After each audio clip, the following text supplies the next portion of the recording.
반갑습니다. 이보다 조금 더 할 뿐입니다.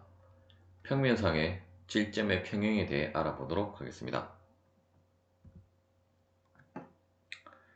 질점의 평형에서 나오는 물체의 유형에 대해 살펴보도록 하겠습니다. 먼저 이제 이러한 스프링 문제를 풀면 있어서 이제 정력학에서 이제 스프링은 이 끝단의 이 점을 이제 질점으로 간주를 하고 이제 이 점의 어떤 위치라든지 이 점에 작용한 힘 F를 이제 다음에 수식으로 정의를 해서 이제 문제를 풀게 됩니다. 이때 이제 S라는 것은 이제 초기 길이 L0에서 이제 늘어난 길이를 의미하게 되고, 따라서 이제 이 스프링을 S만큼 늘리는데 사용되어진 힘 F는 다음에 수식인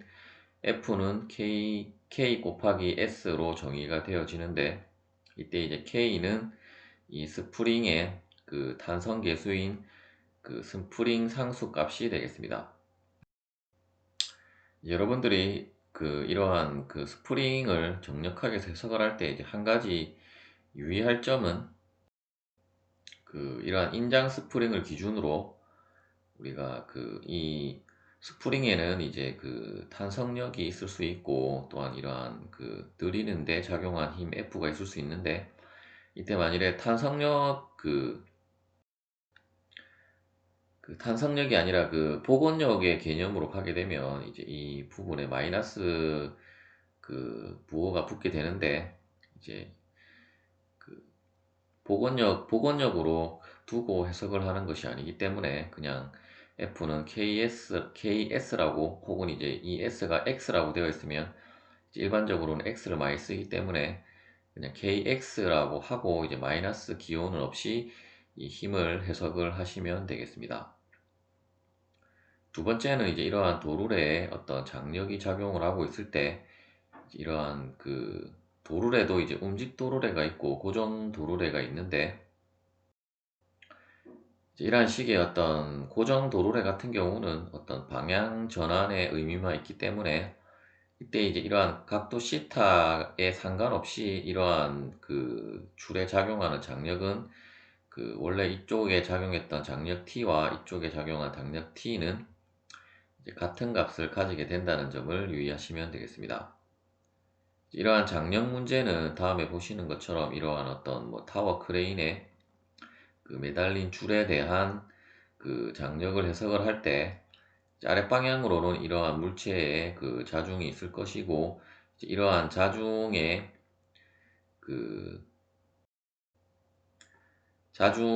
평행한 평형을 이루는 힘이 이 장력 T라고 이제 보시면 되겠고, 이제 이러한 경우도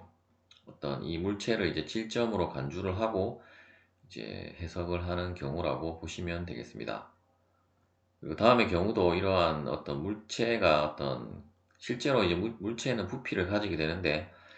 이 물체가 이제 두께가 아주 얇다면 또한 이러한 평면상의 물체로 우리가 해석을 할 수 있을 것이고, 특히 또 이러한 또 물체 같은 경우는 이 장력의 힘의 방향에 선을 연장을 시켜서 이러한 식으로 교차하는 지점을 이제 질점이라고 간주를 하고 이제 힘을 해석을 하시면 되겠습니다. 이제 질점이 무엇인지, 강체가 무엇인지에 대해서는 이제 기초역학 영상에서 설명을 드렸지만은, 이제 이러한 정력학 영상만 보시는 분들은 이제 질점이라는 것은 결국 이러한 점이 어떤 물체가 이제 어떤 형상이 아니라 이제 어떤 부피를 가지지 않는 물체라고 간주를 하고, 어떤 이 물체의 질량이 이런 하나의 점에 집중이 되어져 있다라고 생각을 하고 이제 점으로 간주하고 이제 문제를 풀게 되는 경우를 이제 질점이라고 보시면 되겠고, 즉 다시 말해서 질점이라는 것은 이제 어떤 질량 정보는 이 점에 포함이 되지만 점이기 때문에 어떤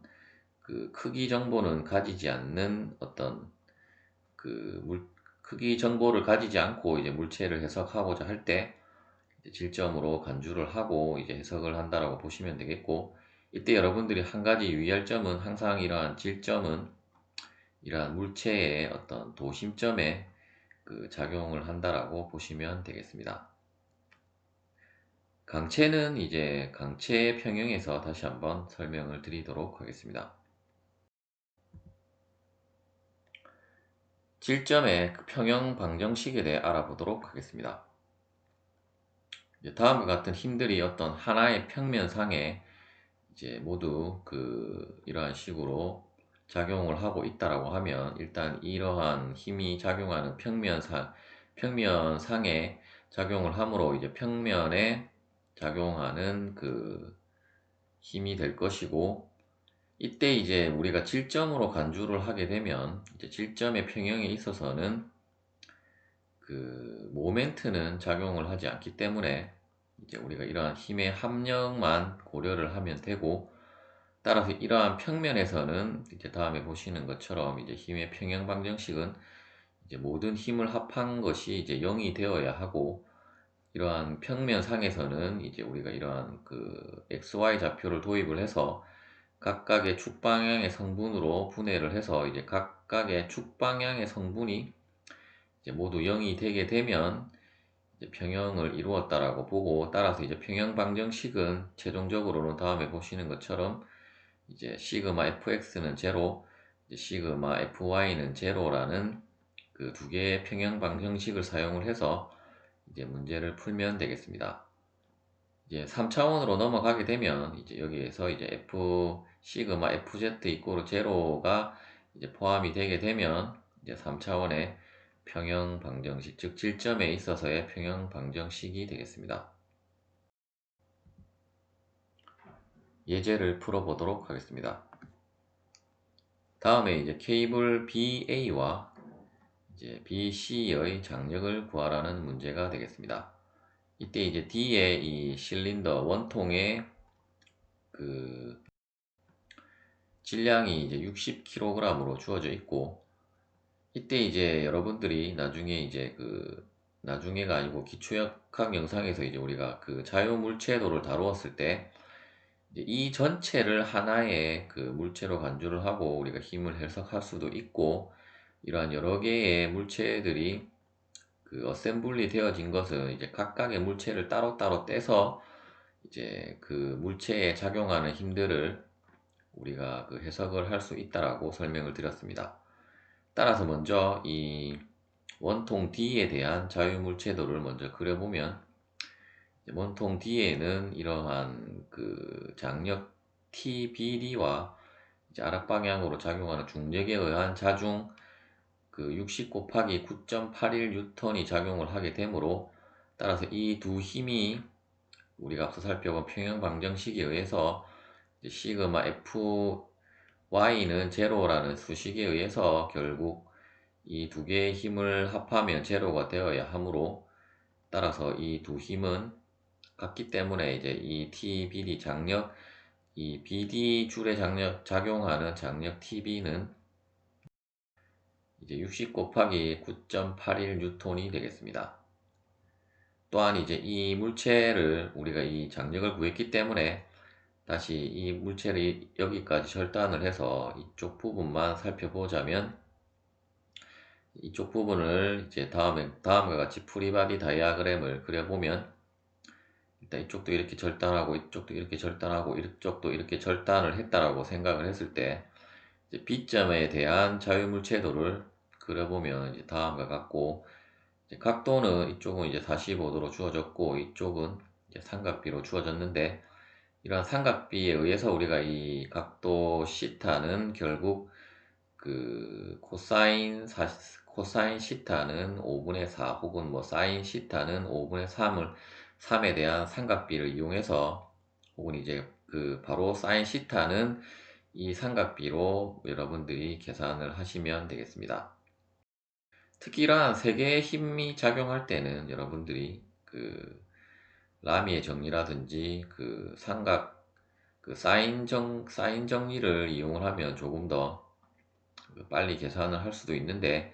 일단 이 문제 해설에서는 이제 각각의 방향의 축방의 성분 벡터로 분해를 해서 이제 계산을 했는데, 일단 시그마 그 fx는 제로에 의해서 이제 각각의 힘들을 그 x축 선상에 이제 분해를 해서 고려를 해보면, 일단 tc의 x축 성분은 이 tc의 크기에다가 코사인 45도를 해주면 이제 이쪽 방향의 성분이 될 것이고, 일단 방향을 그 오른쪽을 플러스 방향으로 했기 때문에 이제 코사인 45도 빼기 이제 이쪽은 그 코사인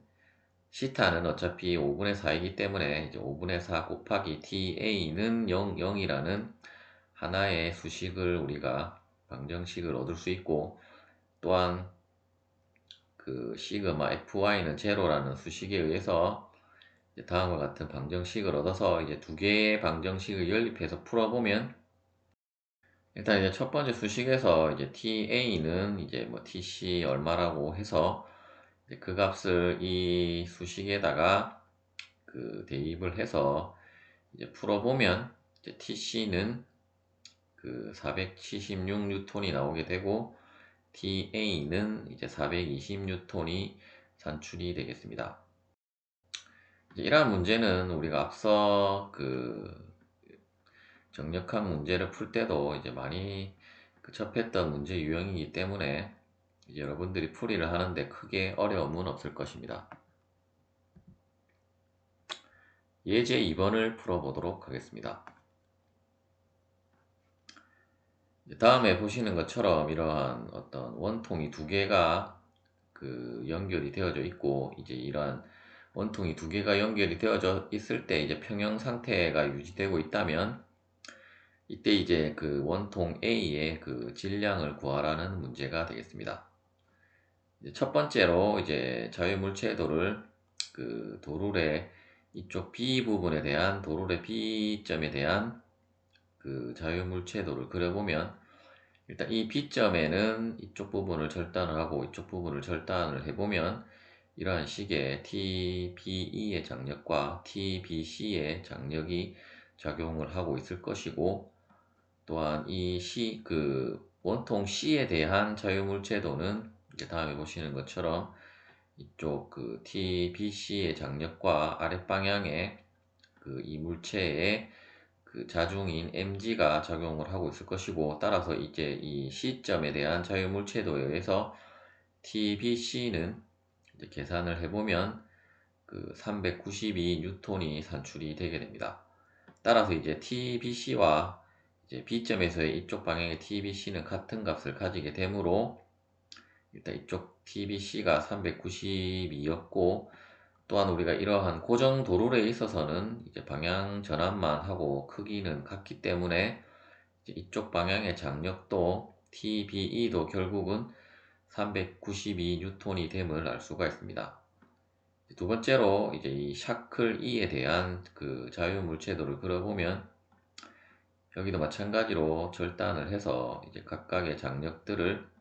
이제 도시를 해보면 다음과 같고, 일단 우리가 이쪽 방향의 장력은 그 우리가 392뉴턴으로 산출을 했기 때문에 그 굳이 뭐 앞서 문제와 다르게 그 각각의 축 방향으로 여러분들이 분력을 계산할 필요 없이 그냥 바로 여러분들이 바로 빠르게 계산할 수 있는 공식이나 정리가 있다면 이제 그 공식을 이용을 하시면 되겠습니다. 따라서 이제 이러한 세 힘이 작용을 하고 이제 하나의 그 방향의 힘을 알고 그 각도를 알고 있다면, 우리가 이제 라미의 정리에 의해서 그 사인 150도 분의 TEA는 사인 90도 분의 TEB와 같은 값을 가지게 되므로, 이러한 라미의 정리에 의해서 결국 TEA는 그 TEB 사인 150도 나누기 사인 90도가 되게 되므로, 이제 이 값을 계산을 해보면 이제 196뉴턴이 산출이 되게 되겠습니다. 이제 마지막으로 우리가 이쪽에 그 장력을 구했기 때문에 이제 원통의 자유물체도는 이제 다음과 같이 도시를 할 수 있게 되고, 결국 이 자중 mg는 이쪽 방향의 장력과 같은 값을 가지게 되므로, 따라서 이제 원통 A의 질량은 이제 이 장력에다가 중력과 속도를 나눠주게 되면 이제 20kg이 산출이 되게 되겠습니다. 시청해 주셔서 감사합니다.